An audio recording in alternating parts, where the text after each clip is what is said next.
Good morning, guys. It's early on our farm and I'm out milking the cow. I just love mornings on our farm. You know, there's nothing like getting up and doing chores, and it's foggy and the fog starts to clear, and you know, it's winter time, and here in southern coastal Oregon we get so much rain that the skies are cloudy most of the winter long. I want to talk to you guys today about one of the most important aspects about having a homestead or a farmstead or a family farm.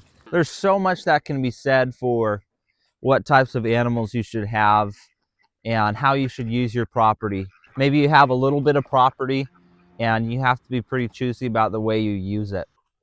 So my opinion is that one of the most important aspects of a farm that is somewhat self-sustaining is having a milk supply. You could have a milk cow and you could have dairy goats, but having your own dairy, I think, is so valuable. And having even one milk cow is enough to provide for all your dairy needs for your family. If you're into the homesteading country life, you probably asked yourself this question: should I have a dairy cow? And I think there's several things to consider here. Number one is, how serious are you about being self-sustaining? Like, how deep is your vision about actually providing for yourself, for your family off your own farm? Is it just a hobby or a side thing? That's okay if it is. There's nothing wrong with that. But are you trying to be as self-sustaining as you can realistically without, you know, unplugging and spending your whole life just farming? Which isn't an easy thing to do in our modern world, I'll say that. But if you're trying to be self-sustaining, at least to a certain level, I think having a dairy cow is for you. You know, another question is, do you have enough land for a milk cow? This is an important consideration, because if you don't have enough property, you're going to have to feed more hay, and that is going to be bigger expenses to subtract from your dairy savings. So you have to keep that in mind too. How much dairy do you eat? How much dairy does your family consume? Because the amount of dairy that you consume, put that into your average food costs for a month or a year. How much of your income goes into buying dairy, buying cheeses, buying cream, buying ice cream, buying just plain milk? How much do you use? Because there's so many different ways that you can use dairy, and so many of them are so easy. I'm going to be showing you later in this video about making incredible things easily in your own kitchen from your farm and from your milk. And here's another reason. A lot of people want a milk cow just for the sake of their kids, so that their kids can experience what it's like hand milking a cow and drinking fresh milk off your farm and having little baby calves. Those are all pretty special aspects. You know, I've grown up my whole life having milk cows, and we've drunk milk our whole lives. And I can tell you, there's a lot of great memories involved in that. You know, I can remember going with a little cup out with my dad in the evening, milking our cow, and me and my brother just taking our little cups. My dad would fill them with warm milk, and drinking that warm, foamy milk is so delicious. And those are childhood memories that I have. There is something to be said for growing up and being down to earth, having a connection with the country, I guess. There's nothing weird about that, but I think that touches something inside of us that God put inside of us, where you can work with your hands, and here's the fruit of it, directly to our kitchen.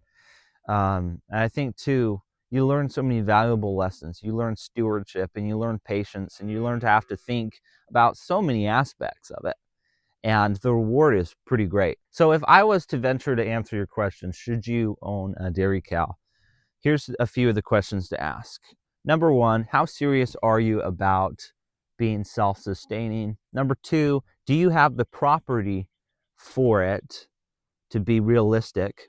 Number three is, how much dairy does your family actually eat? If you eat a lot of dairy, then you can substantially reduce your food costs. And that is a big element right there. All you got to do is walk through the dairy aisle in the grocery store. And I'm talking about healthy dairy too. All you have to do is walk through the dairy aisle in the grocery store and look at the prices of dairy. They're pretty high right now. Another important point to think about is, are you serious about eating healthy, feeding your family healthy? On our farm, we have organic, grass-fed, fresh, local dairy. And also, it's all the rage now having A2A2 milk. A2A2 milk has proteins specifically structured where they're easier to digest. And so a lot of times people who are lactose intolerant and have issues drinking, normal milk, if it's tested, if it's A2A2 milk, then a lot of times their body can digest it well. So you have the choice for so much natural, healthy food. Imagine if instead of eating dairy that's full of unhealthy stuff, or spending so much money on the healthy and the fresh and the organic, imagine if you could raise all of that on your farm. I'll tell you what, it's pretty satisfying. It's pretty exciting to be in your kitchen and to process your milk and to have butter and cottage cheese and other types of cheese all coming from your milk cow. It's very exciting. So if you're interested in feeding your family healthy dairy, you have so much at your fingertip. You have the ability to be organic, to be grass-fed, to find an A2A2 cow. I mean, you can look into that. That's all the rage nowadays, to have an A2A2 milk cow. But also raw milk. If you're into raw milk, I mean, it's here at your fingertips, basically. Also, it's local and it's fresh, literally from your backyard. For a small scale homestead or farm, I think that having a milk cow is going to be one of the biggest return on investment that you can have. There are other certain things to prioritize on a small farm, which we can get into in later videos. But I would say that having a family milk cow is going to be right there near the top of the list. Other things are, having a greenhouse, maximizing the amount of vegetables that you can grow on a small area. Growing fruit trees is another great hack for getting the most value off of your small property. A lot of us, it's important to us that we're not relying on the system. If you want to buy your dairy from the grocery store, that's fine. That's absolutely fine. But if being independent is important to you, then having a dairy cow is going to give you a huge step toward achieving that. Let's just say things fall apart in our country. Let's just say that the supply chain implodes and you're left with all you've got on your property. Are you going to be able to provide for your family? If you have a dairy cow, that is going to be huge. There's a reason why for all of human history, having either milk goats or milk cows has been central to providing for your family. So here's some of the big benefits with having a family milk cow. And number one, of course, is you have all the milk that you can use, even from one cow. You can make butter, you can make cottage cheese, you can make other kinds of cheeses, you can make whipped cream and sour cream and ice cream, and the list goes on. Probably any dairy product that you're using, you could actually make in your kitchen from your dairy cows. Now, Jersey cows are great, and the reason why they're so popular is they have a high milk production, but it's not super high. It's not crazy. Like Holstein cows have an even greater milk supply, and oftentimes that might be more than you need.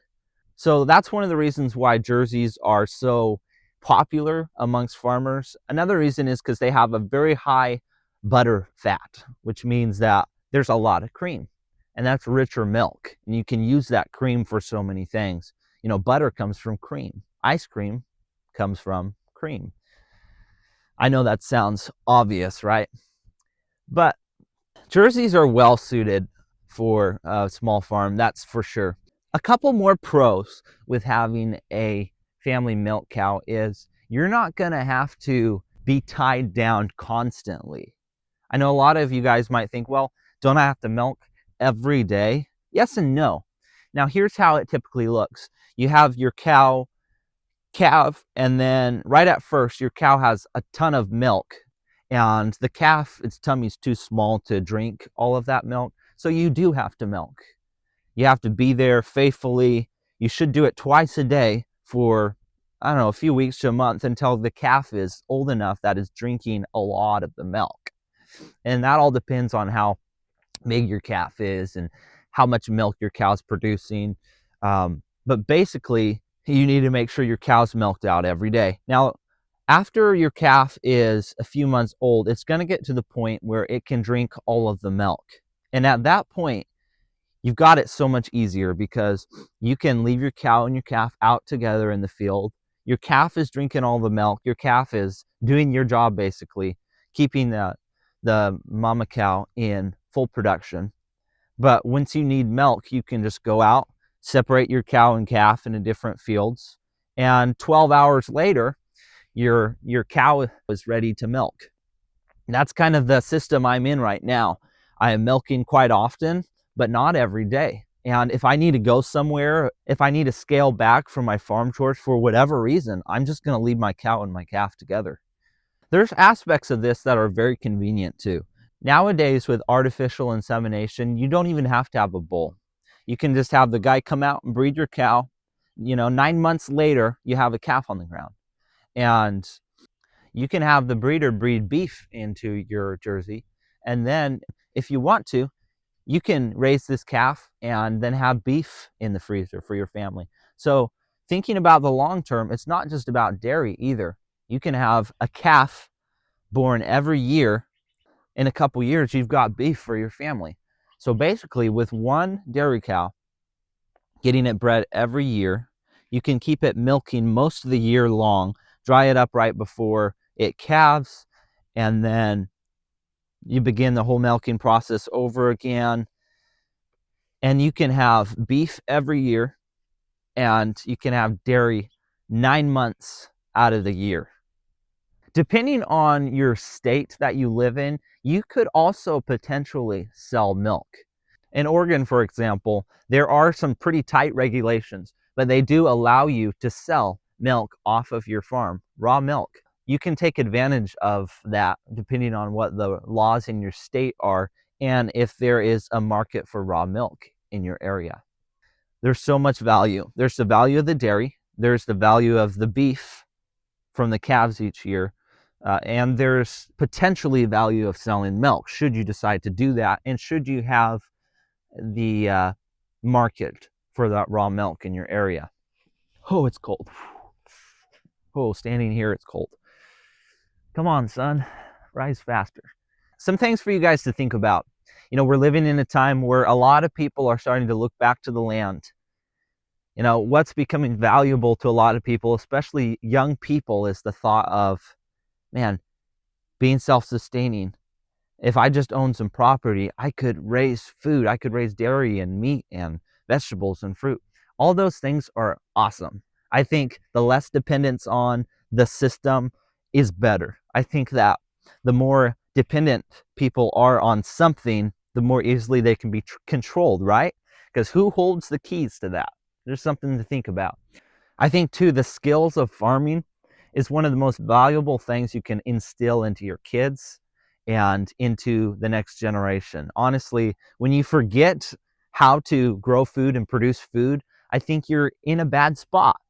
We get so used to things being comfortable that it's not a big deal to us. But I do believe that at some point, things aren't going to be as easy as they are now. And I'm just being honest with you guys, because I think that a wise man, he thinks ahead, he plans ahead. So take that into consideration. So to sum it up, yes, I think there's huge value in having a family milk cow. If you're interested in that, I would encourage you to go ahead and do it. Take the plunge, get a milk cow.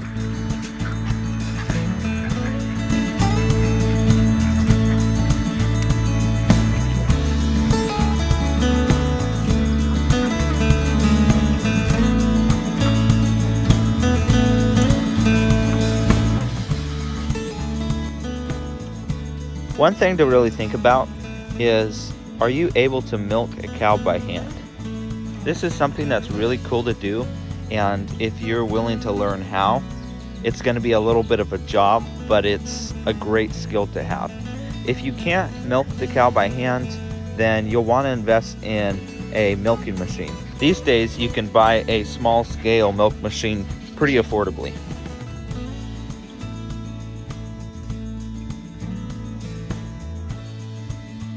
One thing I would be remiss in not talking about is, what is the costs involved with having a milk cow? It really depends on your situation. All of this is going to be relative to where you are at in the situation that you're in. If you have 10 acres with a lot of grass, you won't have to spend as much money on feed than if you have, a couple acres or a small backyard pasture. What type of weather do you have? Is it cold, long winters? Around here, we don't get super cold, but we do get a lot of rain and little sunshine through the winter, and grass doesn't grow very well in the winter. It's so wet. Everything's waterlogged. But what's your terrain? Do you even have grass and fodder growing outside? Are you going to be feeding grass hay or alfalfa hay? Or are you going to be supplementing with grain? These are all things to take into consideration. And so, like I said, all of this is relative to your situation as far as the costs go. The biggest costs associated with having a milk cow is going to be originally purchasing your milk cow and then feeding your milk cow. Aside from that, costs are pretty minimal. For us, because we're organic, we don't spend any money on vaccinations or on vet visits. So the highest cost ranked would be the original price of buying your cow and then feeding your cow. If you're in a situation where you don't have the land and the foliage to support a cow, consider getting a dairy goat. People all over the world have dairy goats, and with a breed like Saanens, or our favorite mini Saanens, you can get a lot of milk from a small animal. So consider getting a dairy goat. We've got a video about milking goats and making goat cheese.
Today I'm going to be showing you how to make chocolate cottage cheese truffles. These are so easy, and basically you're making candy in your own kitchen.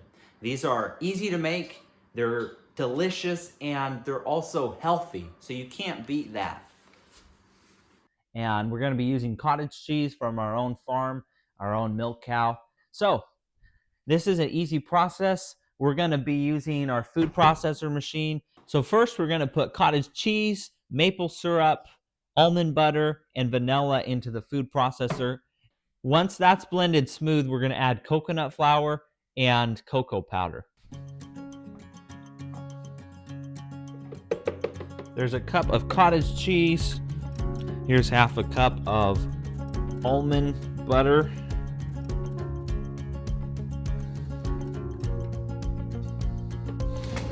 We're going to do 6 tablespoons of maple syrup for sweetener.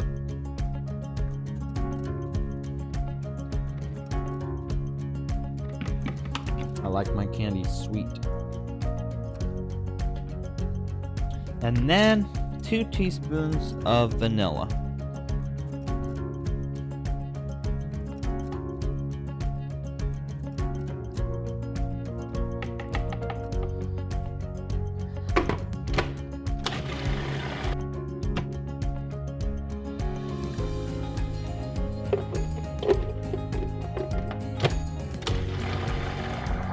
Now that we've got this blended, we're going to be adding in half a cup of cocoa powder and a cup of coconut flour. This isn't actual coconut flour, this is coconut flakes that I chopped up in the machine beforehand. This is not as dry as coconut flakes, and it'll taste really good in here. Gives it a candy taste. If you prefer, you can use almond flour for this. And then we're going to be adding half a cup of cocoa powder. We're going to mix this again, and then it is going to be ready to go into the freezer and chill. Then we can shape it.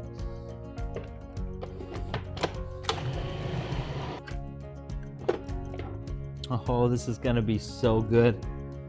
While this is chilling in the freezer, we're going to get butter and chocolate chips. We're going to get them melted on top of this stove. So we're going to use a double boil method. This is just basically a pot with some water and then a small mixing bowl set on top. This is going to melt our butter and our chocolate without scorching anything.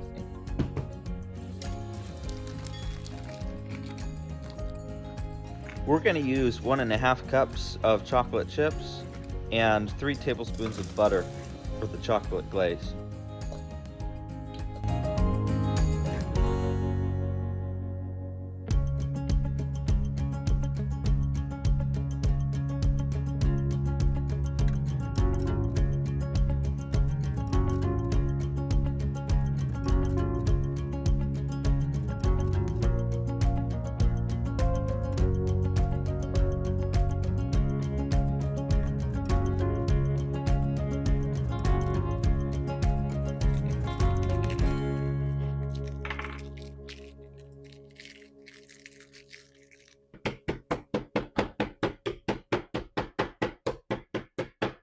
With our melon baller, we're going to shape all of our truffles, and then this is going to go back in the freezer to chill so that they're the right consistency for the chocolate coating.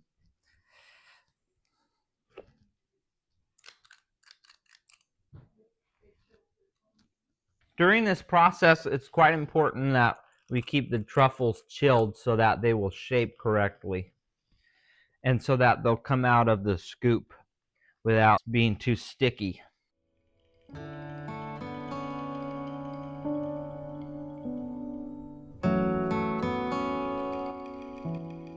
Here we go. These are going to go into the freezer for another 20 minutes so that they're all chilled, and then we're going to dip them in the hot chocolate. All right, it's time to get the chocolate sauce coating onto our truffles. It's important that the chocolate is hot enough, because at this point, if it's too cold, then the truffles are going to try to fall off of the skewer.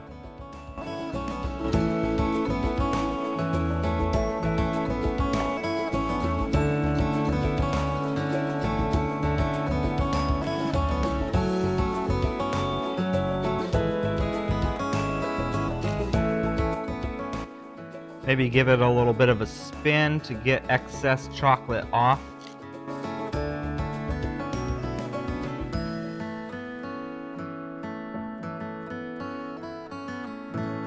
Here we have some crushed candy cane. This is gonna be so good right on top.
We're gonna use salt flakes for the rest of these. That way we'll have a little bit of a different variety with some of our candy.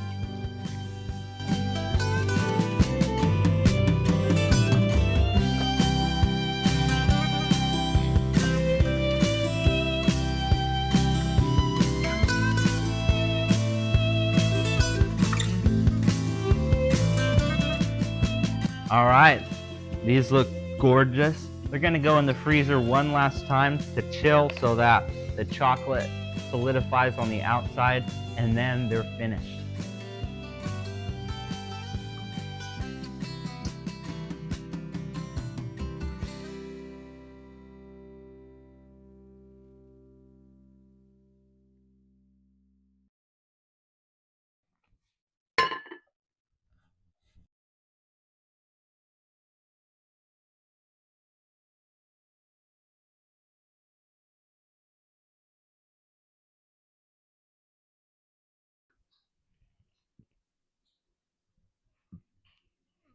Okay, my favorite part.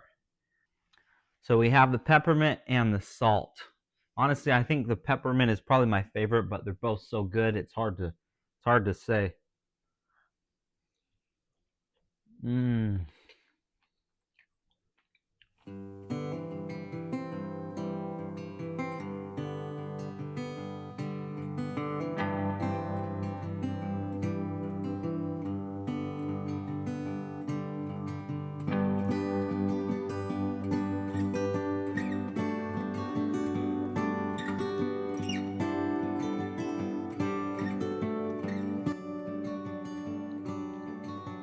Thank you so much for watching, guys. I hope that you enjoyed this video. I hope that it gave you just a taste of how easy it is to use dairy off your own farm to make wonderful things in the kitchen.